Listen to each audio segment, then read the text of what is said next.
कहानी हम सुनने नहीं चाहते हैं। इस समय ये सब तो चले जाओ, ठीक है। तुम्हारी अगर इच्छा है जे हमारे संग शादी करने के लिए तो ठीक है, बात हम मानते हैं। लेकिन एक ही बात, जब हमारा पिताजी मुहब्बा आएगा, जब हमारा चाचा अमर पाटियाला मुहब्बा आएगा, जब हमारा चाचा देवनंदन मुहब्बा आएगा, तब चलेंगे कहा बाराती साज के। आप ये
करे हो गया? अरे गोरका, अरे तोरा नाम मालूम छे?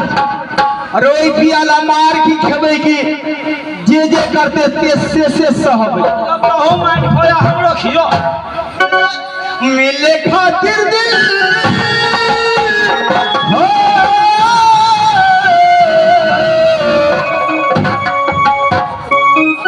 मिले खातिर दिल बेकरार का प्यार में लगवानी मार आहे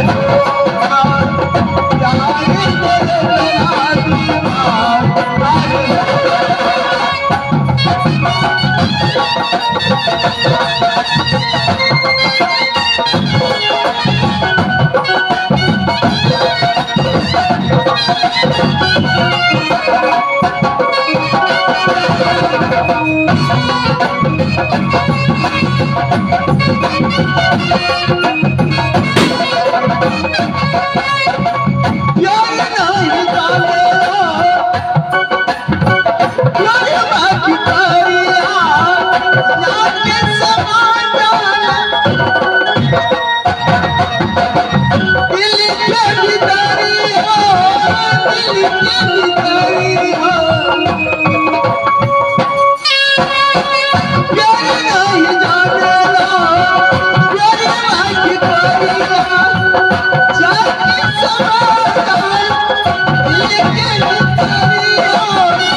इस मोहब्बत नगरी में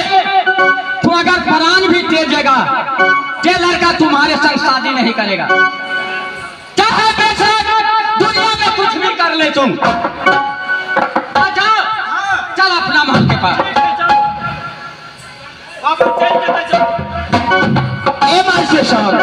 अरे ऐसे ना मानो, अरे कहना में है कि सीधी उंगली से घी ना निकलती, थोड़ा देर कर दो ना सारा घी निकल जाता। इसी तरह इस बच्चा से अगर प्रेम से बात करेंगे तो ये नहीं मानेंगे, जबरदस्ती करना पड़ेगा कि आए कचा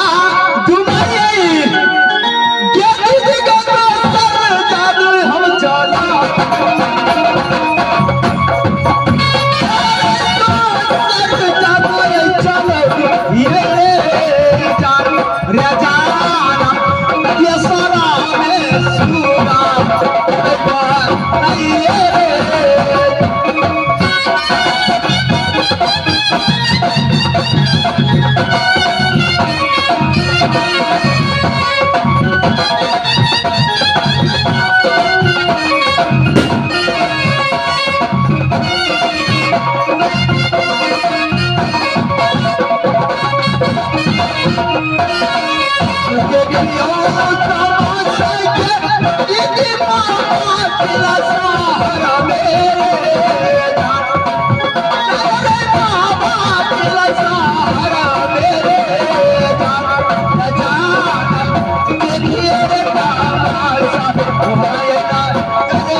मारत रहा सटका से कोरा से गमा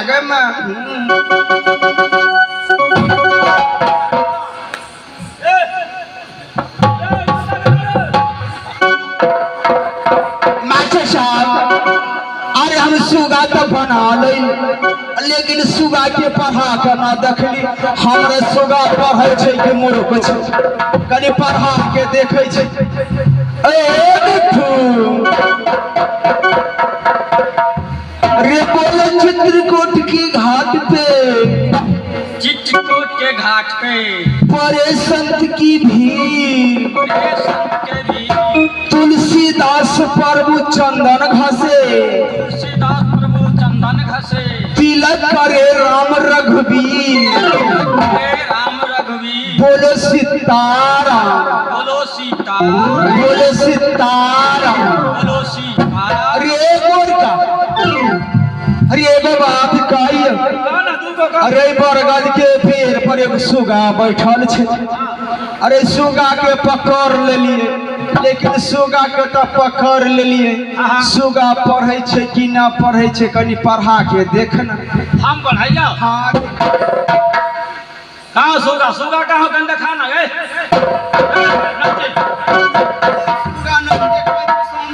ये सुगा करी के बाद सुगा हो गए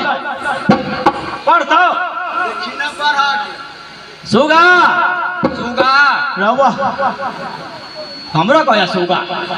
तू सुगा छे तू सुगा से रे हम मनुख छी रे हम मनुख छी रे जे हम कहबै से तो कहबी जे हम कहबै से कहबी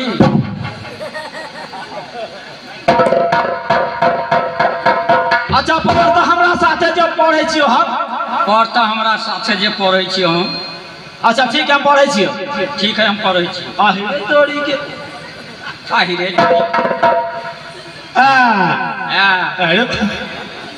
ठीक है मैं पठान तो सुगा भागले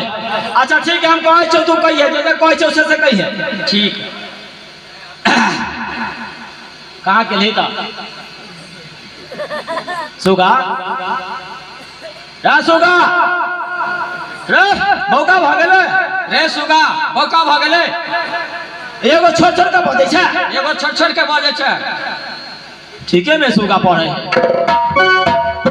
अच्छा ठीक है पढ़ अच्छा ठीक है पढ़ चित्रकूट के घाट पर चित्रकूट के घाट पर बड़े साइकिल के भीड़ बड़े साइकिल के भीड़ श्री तुलसीदास जी पंक्चर साथे श्री तुलसीदास जी पंक्चर साथे हवा दिए राम रघुवीर हवा दिए राम रघुवीर रहू सुगा तो बड़ चलाक हो गए पढ़े छै ना जे जब पढ़लिए से जब पढ़ लौटा अरे ठीक हो अब हमारा जाई दे दूसरा राज जाई छी भीख दुख मांगे के अच्छा ठीक है जो तू अपना घर चल ठीक है जो मास्टर साहब अब यहाँ से जा रही अपना देश नटवरगढ़ में आ रही आए